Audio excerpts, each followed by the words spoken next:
Hello everyone. कैसे हैं आप लोग? आई होप आप सभी अच्छे होंगे। आज का टॉपिक है हमारा चैप्टर 6, कंट्रोल एंड कोऑर्डिनेशन।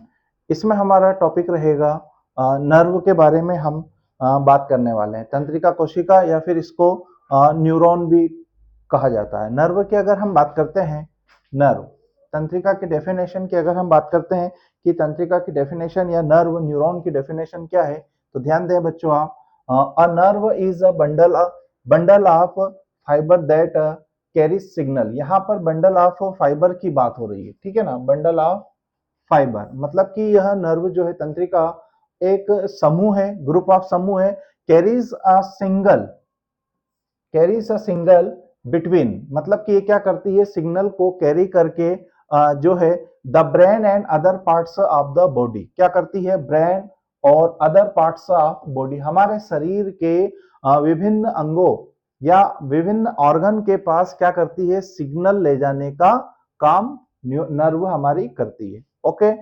इसके बाद इनब्रीलिंग sensitive movement and other bodies function. और इससे क्या होता है, हमारे शरीर के हर एक अंग को जो है सूचनाएं का परिवहन संचारण होता है और इससे हमारे शरीर में हर एक प्रकार की मूवमेंट होती है। जिस प्रकार से हाथ उठा रहे हैं हम, चलना फिरना सोचना, ये सारी थिंकिंग जो है हमारी नर्व से और ब्रेन से कनेक्ट होने की वजह से पूरी बॉडी का परिवहन किया जाता है। एक बार और समझ ले, a nerve is a bundle of fiber that carries the signal between the brain and other part the body. ये क्या करती है, नर्व न्यूरॉन जो है हमारे ब्रेन और हमारे शरीर के हर एक पार्ट को सिग्नल पहुंचाने का काम करती है।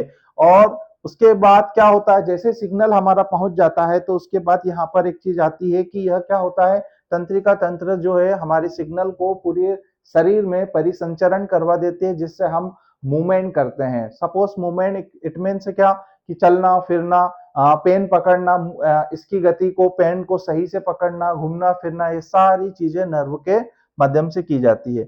सेकेंड, अगर हम बात करते हैं न्यूरॉन की, तो न्यूरॉन की अगर हम बात करें, हमारी तंत्रिका का यह भी एक उसी का ही हिस्सा है, जो छोटे छोटे सेल्स से ही इसका बना हुआ है। इसकी अगर हम बात करें तो इसका फर्स्ट पॉइंट है न्यूरॉन का कि structural and functional unit of neuron system. अगर हम बात करें न्यूरॉन की तो यह संरचनात्मक और क्रियात्मक इकाई है।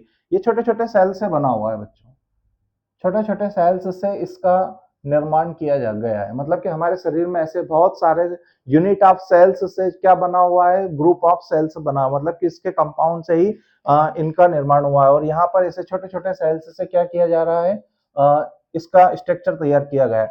स्ट्रक्चर एंड फंक्शन, यह यूनिट जो है क्रियात्मक रूप से और जो है structure and function nervous system से की गई है। दूसरी अगर बात करें कि इसकी न्यूरॉन की जो इकाई हम देखी जाए तो यह बहुत सूक्ष्मतम इकाई है, बिल्कुल माइक्रोस्कोप में इसको दिखाया गया है, ठीक है ना। बहुत माइक्रो है, लेकिन कुछ सेल्स हमारे शरीर में ऐसी भी है जो अप्रोक्स काफी लंबी भी है। मतलब इसको हम कह सकते हैं कि longest cell in the body. यहाँ का जो सेकेंड वाला पॉइंट है, ये यह बता रहा है कि कुछ ऐसी सेल में, सभी सेल्स की बात नहीं कर रहा हूं, लेकिन कुछ हमारी बॉडी के अंदर ऐसी भी सेल्स हैं जो लॉन्गेस्ट सेल है। अप्रोक्स मान के चले आप, यह जो लॉन्गेस्ट सेल्स जो भी हैं, जितनी सेल्स हैं लगभग उसकी जो साइज की अगर हम बात करें तो वह 1 मीटर है। कितनी है? 1 मीटर।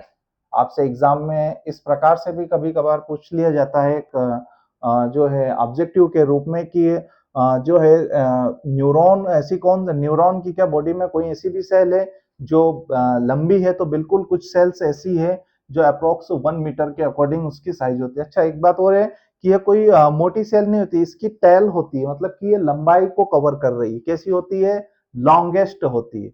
थर्ड पॉइंट की अगर हम बात करते हैं तो यहाँ पर है कि carry message in the some of electrical impulse signals. ये क्या करता है? फॉर्म ऑफ सिग्नल, मतलब कि सारी इंफॉर्मेशन को कलेक्ट करके जो है इलेक्ट्रिकल इम्पल्स के रूप में, ध्यान देना, इलेक्ट्रिकल इम्पल्स के रूप में सिग्नल पूरी बॉडी को पहुंचाता है। ये एक बात नोटिस करें, यहाँ पर इलेक्ट्रिकल इम्पल्स जो वर्ड आया है, इसी के रूप में जो है पूरी बॉडी में क्या किया जाता है, सारा सिग्नल को कम्युनिकेट किया जाता है। ओके, अब अगर हम बात करते हैं यहाँ पर न्यूरॉन की कि ये तीन जो कंटेंट मैंने लिखे हुए हैं, इसमें सबसे पहला पॉइंट था कि ये जो है क्रियात्मक सिस्टम है जिसमें स्ट्रक्चर एंड फंक्शन का है।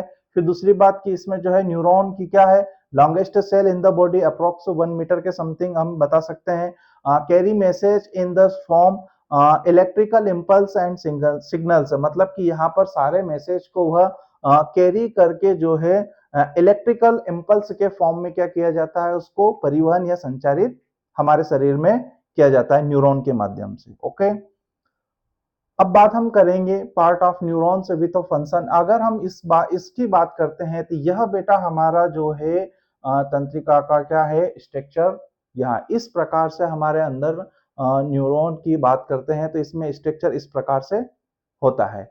अब इसके हम फर्स्ट वाली बात करते हैं कि जिस तरह से यहाँ पर डायग्राम में आपको दिखाई दे रहा है कि जो ये डेंड्रॉइड्स हैं, ठीक है, ये जितने भी जो डेंड्रॉइड्स है ये क्या काम करते हैं, receive signal from other sales. ये रिसीवर है, मतलब कि ये क्या करते हैं, कलेक्ट इंफॉर्मेशन करते हैं। क्या करते हैं, कलेक्ट इंफॉर्मेशन। इंफॉर्मेशन कहां से मिलेगी, बॉडी से ही मिलेगी। तो ये मतलब कि एक टावर समझे आप, क्या है यह, एक सिग्नल के रूप में इनको हम कह सकते हैं कि यह टावर है और इनका एक ही काम है कि कहीं से भी हमारी बॉडी में सिग्नल मिले और उसको क्या करे, कलेक्ट कर ले।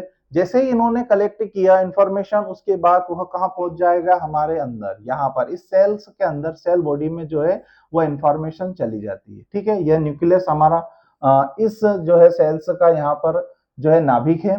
ठीक है, यहाँ पर जो है जो डेंड्राइट ने जो भी इंफॉर्मेशन कलेक्ट की वो यहाँ पर पहुंच जाएगी। फिर उसके बाद सेल मेम्ब्रेन जो है इसको आगे जो है पहुंचाएगा। ठीक है, अब यहां से जब जिस प्रकार से धीरे धीरे धीरे अब यहां से यहां तक की जो दूरी होती है इन इलेक्ट्रिकल सिग्नल्स को पहुंचाने की, यहां से यहां तक की दूरी बहुत लॉन्गेस्ट होती है और यह यहां से यहां तक क्या करते हैं, परिवहन करते हैं। ठीक है ना, एक्सॉन इलेक्ट्रिकल इंपल्स।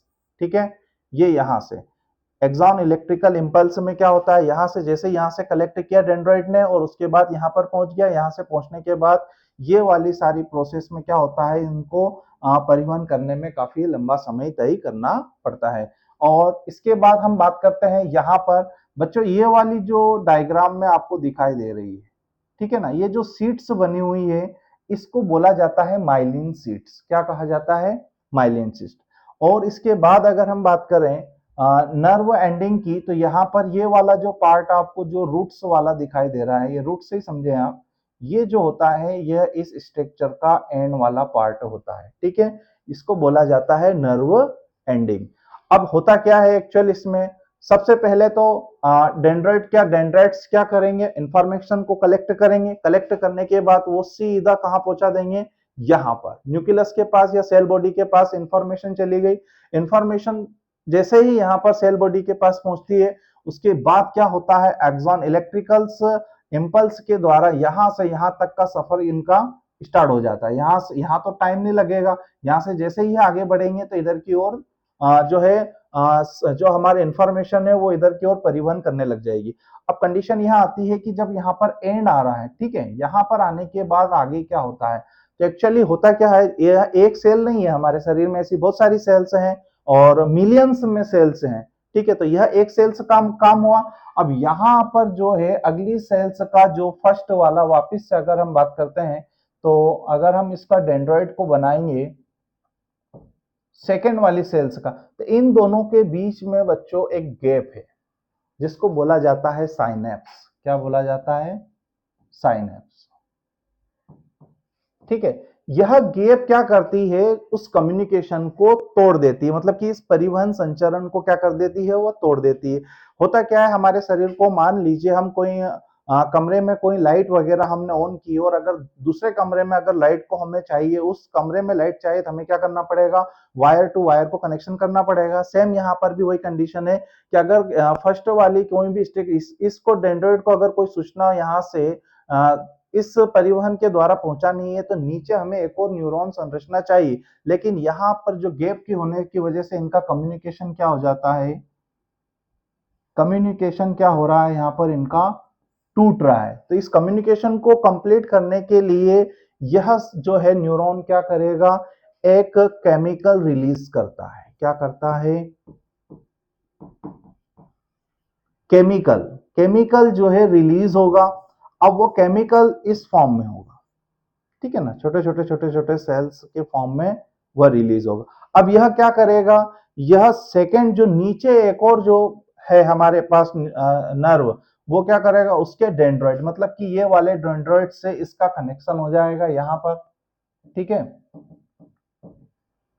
जैसे इससे यह कनेक्ट होगा तो उसके बाद क्या होगा, न्यूरॉन अगला वाला उसको कैच कर लेगा और फिर सेम वही प्रोसेस, डेंड्राइट से यहां पर जाएगा सेल बॉडी में, सेल बॉडी से सीधा जो है एक्सॉन के माध्यम से माइलिन शीट से यहां से परिवहन करके वो सीधा हमारे पास कहां चला जाएगा, नीचे नर्व एंडिंग के पास चला जाएगा और यह प्रोसेस चलती रहेगी।